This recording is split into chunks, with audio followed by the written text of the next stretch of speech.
Si alguien quiere hacer alguna pregunta, bueno, si no, comenzamos con la clase, que es bastante larga también. O sea, tenemos que aprovechar cada minuto. Bueno, buenas noches a todos y todas, bienvenidos. Bueno, vamos a ver si sale, vamos a compartir pantalla de otra computadora. Se ve bien, ¿no? Se ve perfecto. Bueno, bien. Bueno, nuestra clase de hoy sí es sobre el deber de dispensar igualdad de trato y la prohibición de discriminar. Si bien esta obligación corresponde a...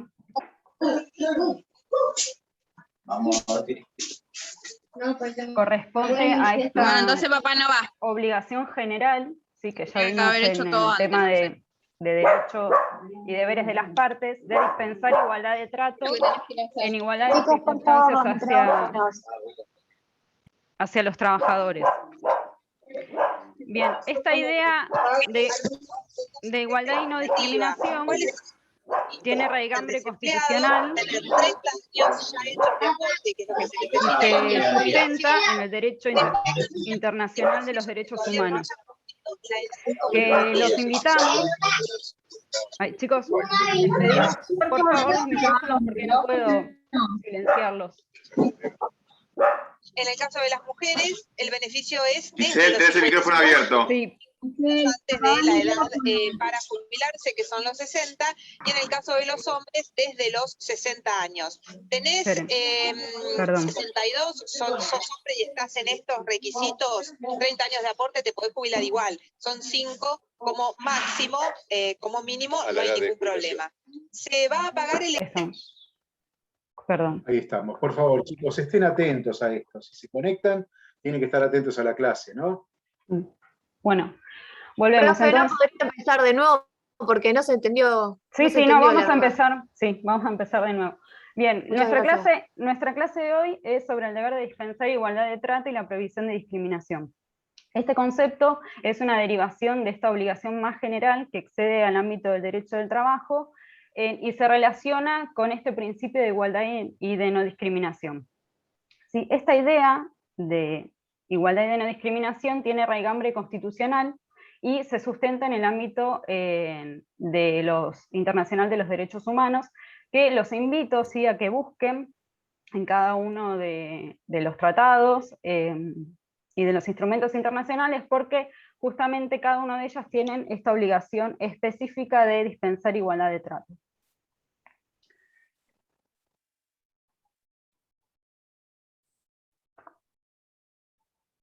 Bien, lo que tenemos que determinar, ¿sí? es, y a lo largo de este encuentro vamos a dilucidar ¿sí? qué es lo que entendemos por dispensar igualdad de trato y cuál es esta obligación de no discriminar. Primero en su faz general y luego específico hacia el derecho del trabajo. El derecho internacional de los derechos humanos puso en foco algunos aspectos que nos permiten abordar un poco estas cuestiones de igualdad y no discriminación. El primero, que lo podemos encontrar, son estos métodos estructurales para proteger la igualdad. Si nosotros pensamos en estos métodos autónomos, vamos a estar hablando de prohibiciones genéricas de discriminación, ¿sí? Y por ejemplo, en el artículo 17 de la Ley de Contrato de Trabajo, el legislador prohíbe específicamente cualquier tipo de discriminación. Y continúa diciendo, ¿sí? En especial, la discriminación que se sustenten por motivos de sexo, raza, nacionalidad, motivos religiosos, motivos políticos, gremiales o de edad. ¿Sí? Este método de protección que se eligió es autónomo y abierto porque justamente el mandato es prohibir cualquier tipo de discriminación. Luego vamos a tener otros mecanismos, ¿sí? que están relacionados a un tipo de población específica, es decir, a un grupo determinado de personas que protege la ley. Por ejemplo, nuestra Ley de Contrato de Trabajo, de los artículos 177 a 178, protegen a una población específica, ¿sí? que son las trabajadoras embarazadas. Y este método... Profe, hay hay un par de compañeros que dicen que están esperando para entrar. Sí. Perdón que le interrumpí, pero estaban esperando. Sí, ahí está, gracias.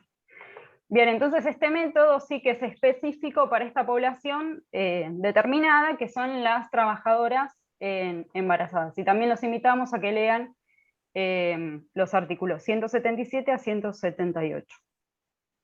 Luego, podemos tener en cuenta, ¿sí?, respecto de la intención, ¿sí?, del acto discriminatorio. Y aquí tenemos dos caminos. Si ponemos en foco el efecto, sí que va a tener esa discriminación, ese acto discriminatorio, se va a considerar a esa conducta específica justamente como discriminatoria. O si es el propio legislador el que determina qué conducta es discriminatoria. Por ejemplo, en este método nos vamos a encontrar en el convenio 111 de la Organización Internacional del Trabajo, porque en el artículo 1 establece que considera discriminación a los efectos del convenio cualquier distinción o exclusión que esté basada en motivos de raza, sexo, religión, opinión política, ascendencia nacional u origen social, y que tenga por efecto anular o alterar la igualdad de trato en el empleo.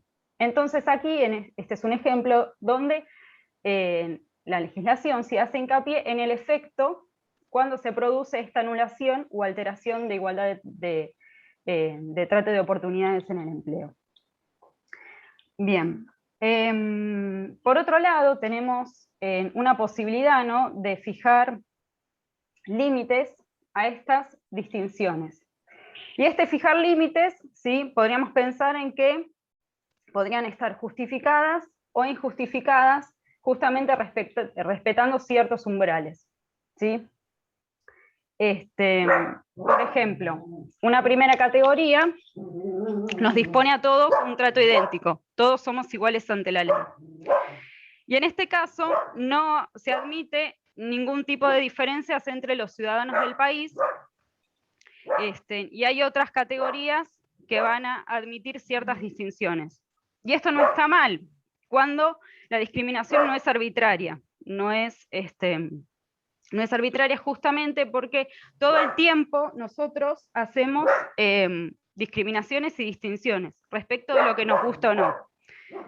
Tenemos que hacer foco a que la discriminación que es hostil y arbitraria justamente es esta que altera o anula la igualdad de trato y de oportunidades. Bien. Por otro lado, finalmente, en estos métodos, para determinar cuándo las conductas son discriminatorias, es el tema de las categorías sospechosas o la protección a ciertos grupos de personas, ¿sí? Y aquí vamos a tener que poner en foco a cuándo las normas son inconstitucionales o cuándo son contrarias al ordenamiento justamente de protección de los derechos humanos.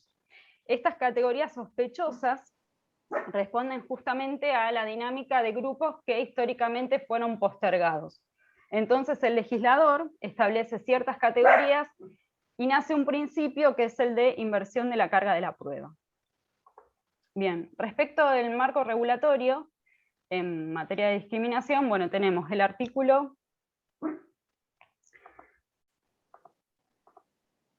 en la Constitución Nacional, bueno, el artículo 14 bis, ¿sí?, con las cuestiones específicas y con las reglas específicas. Luego tenemos el artículo 16 de la Constitución, donde establece este concepto de igualdad y de no discriminación, sí, que fue evolucionando a lo largo del tiempo. ¿Y por qué decimos que fue evolucionando?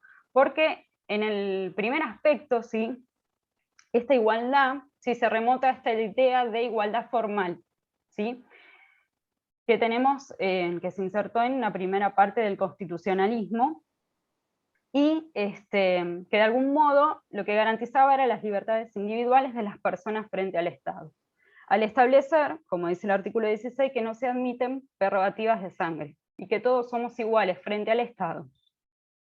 Esta fue una primera visión de igualdad, pero para garantizar esta igualdad material era necesario garantizar la igualdad de oportunidades con medidas de acción positiva por un lado, y con una clara evolución en cuanto a las fuentes de discriminación y a este principio de igualdad de trato.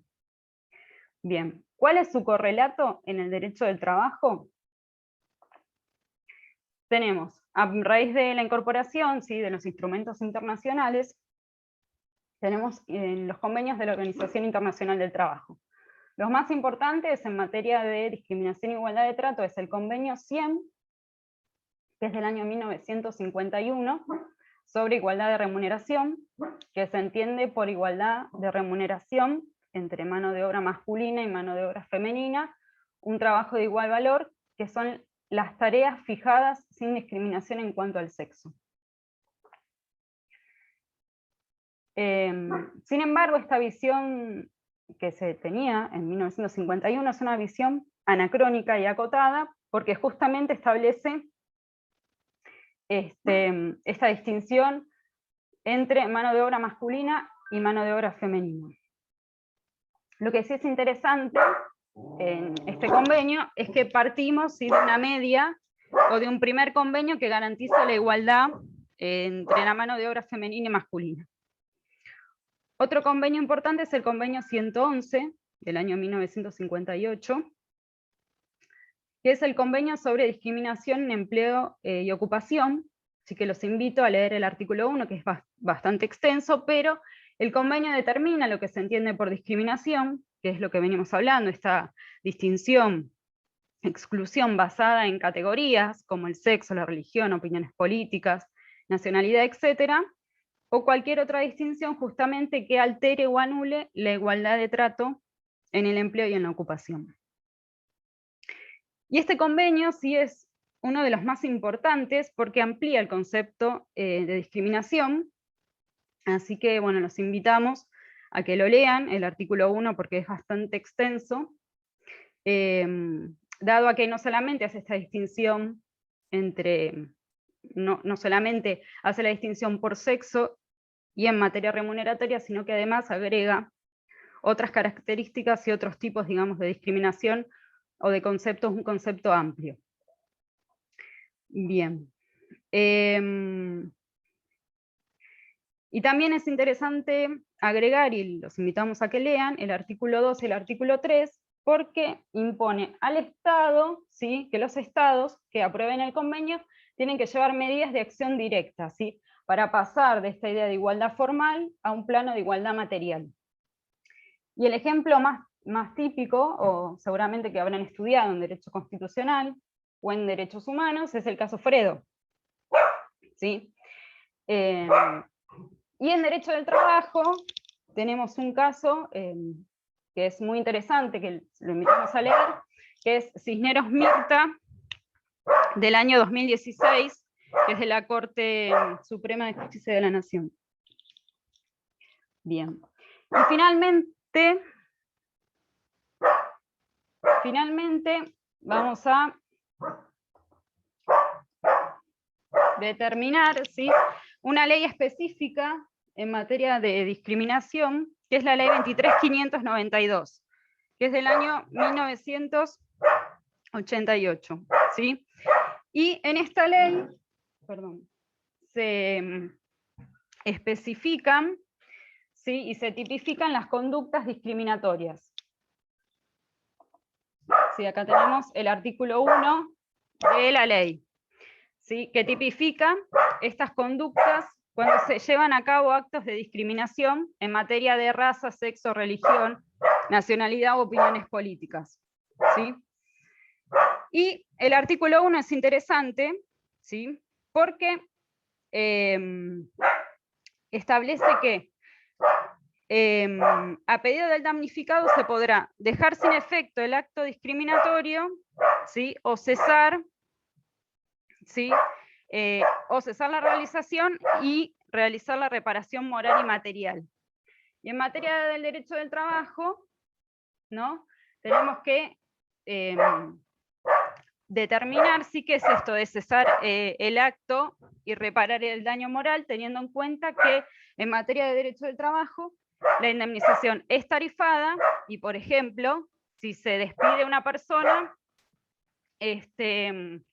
la vamos a tener que reinstalar, ¿sí?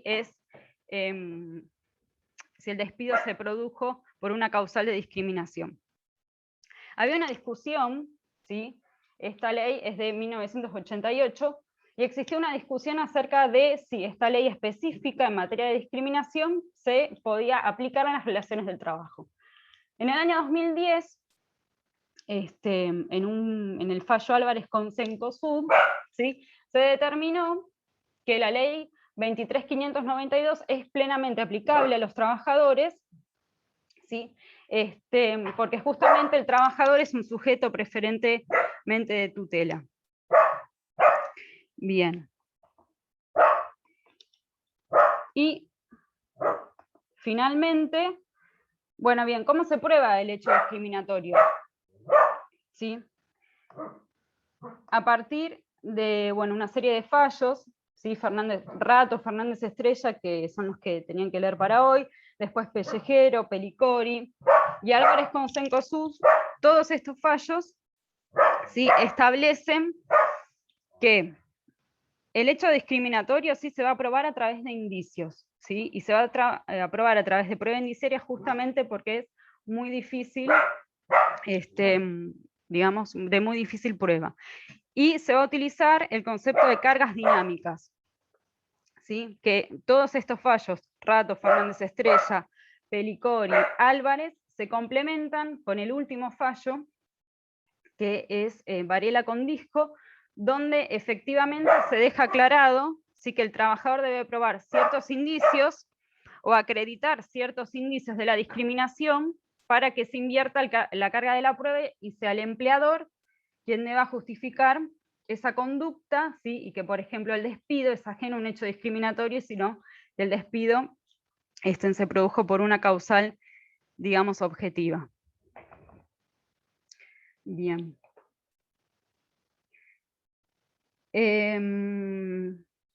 Después, en la ley de contrato de trabajo tenemos artículos específicos que se refieren a la discriminación, bueno, el artículo 17, el artículo 17 bis, y finalmente el artículo 81, ¿sí? Que este artículo lo van a tener que relacionar con los fallos Fernández Estrella y Rato.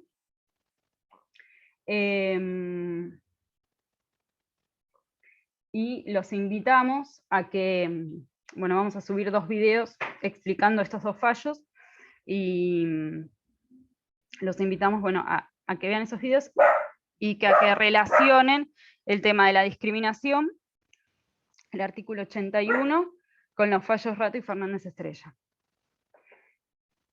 Y nos estamos quedando sin tiempo. Así que si quieren pasar a la... Quedan 7 minutos. Así hay tiempo todavía, si querés, seguimos. Bueno, bien. Acá vemos el chat.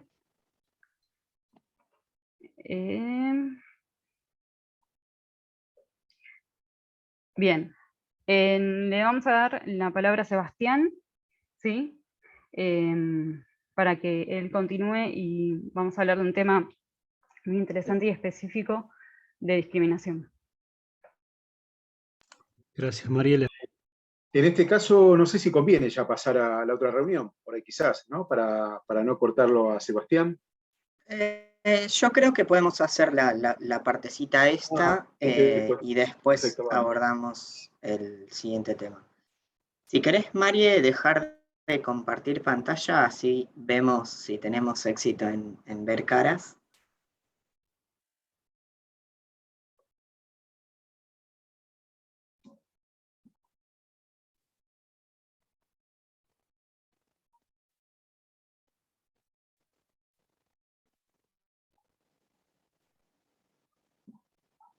Ahí vamos. Bueno, les invito a quienes quieran a que prendan las cámaras. Es siempre bueno hablarle a rostros humanos y no a cuadraditos. Así que los que quieran, obviamente nadie está obligado, pero estaría bueno que vayan prendiendo sus cámaras. Y venimos hablando de discriminación. Y en un sentido general, la discriminación no es más que una diferenciación, ¿no? Y diferenciar en sí mismo no está mal. Desde que nosotros nos levantamos, tomamos decisiones constantemente y cada una de esas decisiones que tomamos es una elección que deja por fuera otras. El tema con la discriminación es cuál es la razón que subyace para que uno haga una distinción o una diferenciación, ¿no? Y a esto se refiere un poco la cuestión que estamos tratando. Existe en la mente humana algo que se llama un sesgo, ¿no? Que lo tenemos todas las personas por el simple hecho de ser seres humanos y que se construye en base a la experiencia, ¿no? Nuestro cerebro recopila y memoriza ciertos actos y ciertas experiencias y en función de eso, muchas de las decisiones que tomamos diariamente tienen que ver con cuestiones de las que ni siquiera somos conscientes. Y en este sentido, es interesante el hecho de que podamos hablar de ello, cuestionarnos y al ser personas que pueden generar cambios en otros y en sí mismos, al tomar conciencia de estos sesgos podemos trabajar sobre ellos. No así los sistemas informáticos, que son justamente programados por seres humanos que tienen sesgos, como todo el mundo, y que esos sesgos indefectiblemente son trasladados a los sistemas que se construyen y se implementan, ¿no? Porque en definitiva, atrás de cada sistema automatizado hay una persona como cualquier otra que tiene sus sesgos. Esto, en este momento donde estamos viviendo una época de mayor aceleración en cuanto a la virtualidad y los sistemas informáticos, no es menor. ¿Por qué? Porque una persona que tiene un sesgo o puede tener una actitud discriminatoria, puede trabajar sobre ello y puede cambiarlo.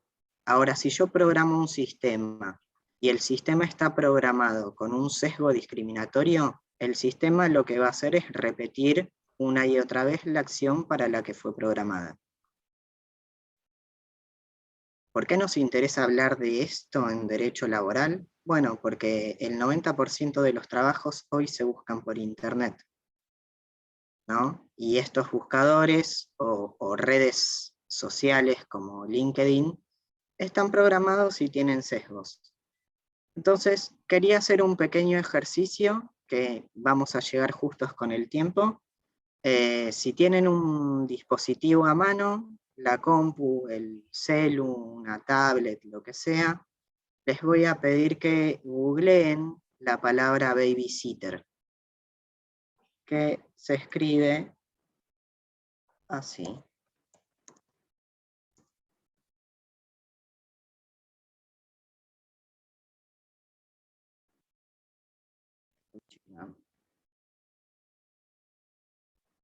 Sí, en realidad la palabra en inglés no tiene género, así que puede ser niñero o niñera. Entonces, vayan a imágenes y cuéntenme qué es lo que ven. Estamos usando una palabra que no tiene género para buscar un trabajo. Madres con niños, se ven las tres primeras imágenes. Después una imagen de una película, Babysitter Killer. Después otra imagen de otra película. Después una madre con niños, madre con niños, madre con niños, mujer con niños. Eso es lo primero que se ve. Bien. Entonces, ahí podríamos decir que el sistema está programado con cierto sesgo, ¿no? Porque puede haber niñeros o niñeras, pero cuando nosotros buscamos una palabra y usamos el término en inglés porque el castellano tiene género en el idioma, entonces tendríamos que buscar niñero o niñera. Entonces el inglés, que es neutro en ese sentido, nos sirve para identificar rápidamente. Ahora les voy a pedir que busquen algo así como CEO,